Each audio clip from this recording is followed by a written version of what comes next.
Can you tell me the differences in a proffer agreement, immunity, and queen for a day? Sure. Well, queen for a day and a proffer are essentially the same thing. Queen for a day is just kind of like off the cuff slang for a proffer agreement. A proffer agreement is not immunity. People get this confused.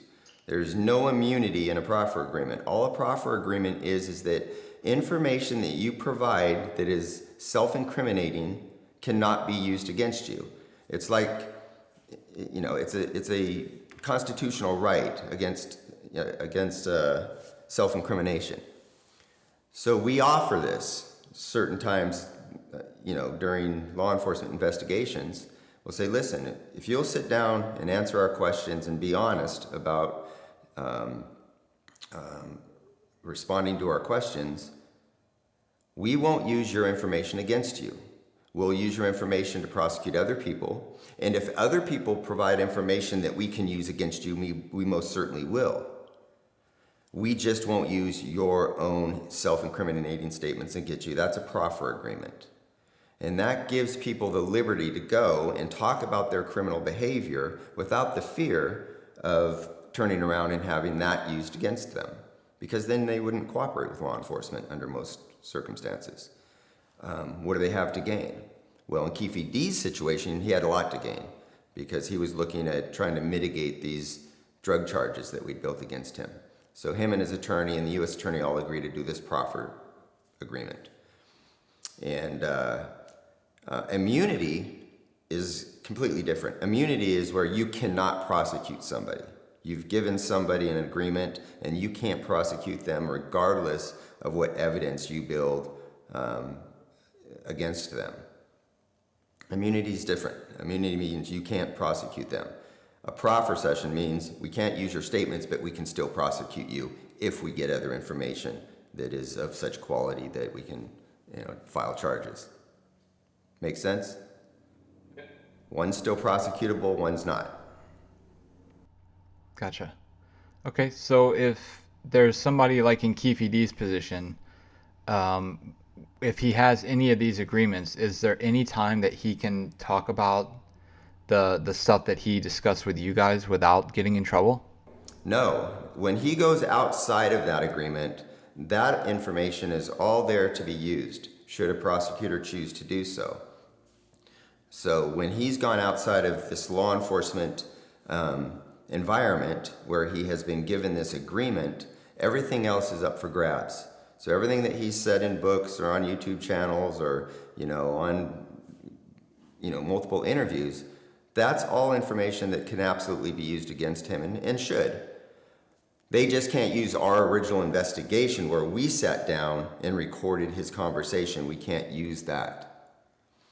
Except if there's something discovered in that turns out to be untrue, then that information that he provided us can be used against him and to do what they call, not character, the legal term escapes me right now, to impeach him. That's the word. And so if it's discovered that he lied to us, that means he violated the agreement. If he violated the agreement, then the agreement's off the table and everything he told us can now be used. Quick question. Did you have an Under Armour account in 2025? Maybe you just bought some shoes online? Well, you might want to listen to this. Apparently, there are allegations that Under Armour was involved in a massive data breach around November 2025. We're talking about millions of accounts where private info was allegedly left vulnerable to unauthorized access. It's one of those things where you think your data is safe and suddenly it's not. Your personal data has real value, and when a company fails to keep it secure, you shouldn't be the one paying the price. Morgan & Morgan is stepping in to fight to hold them accountable and to help protect your consumer privacy. If you had an account prior to November 2025, you may qualify for a claim of up to $500. You can check the link in the description to submit a claim now. It's super easy and it takes less than 2 minutes to see if you qualify. Seriously, go check if you're eligible before the window closes. Make sense? It's a breach of contract, essentially. Okay. So, with him doing these books and these interviews and YouTube and all this stuff, if there were a witness that came forward and said, "Hey, I saw him in the white Cadillac in the parking lot," or, "I saw him driving down the street in a white Cadillac," would that be enough to bring him to a grand jury, or what do you think it would take? His own statements are enough to indict him. It doesn't take a lot of evidence to get a grand jury to, issue an indictment. It doesn't take very much at all. And but when you take what he has to say and then you can shore that up or reinforce that with other testimonial or circumstantial evidence, then it starts to validate his own confession. And that's just building the strength of the case against him. Yeah, like outside the club 662, if, James had saw Keefe D in the white Cadillac. Yeah, well, of course, yeah. If James saw Keefe D in the Cadillac, then it's very valuable information because it puts Keefe D in the vehicle that was described as the assailant vehicle. It puts Keefe D in immediate proximity to the shooter, his nephew.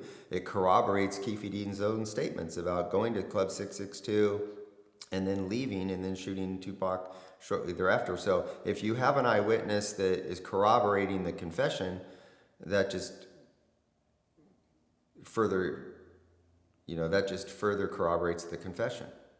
So yeah, that's very damning evidence if that's what Mob James is claiming, or at least if that's what he's telling Las Vegas PD. Okay. Can you explain the incident that happened between Keefe D and Von Zip at a club in New York?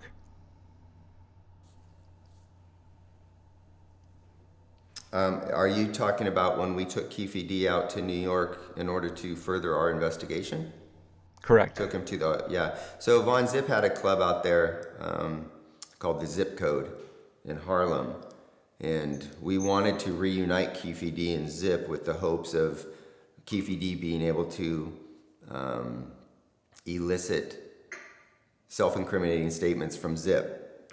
So we took him out there, tried to get them to reunite, hoping that Zip and Keefe D will sit down and have a conversation. Of course, Keefe D would have been wearing a body recorder, and we would have, had him discuss the gun that Zip gave him in Las Vegas that was used to kill Tupac.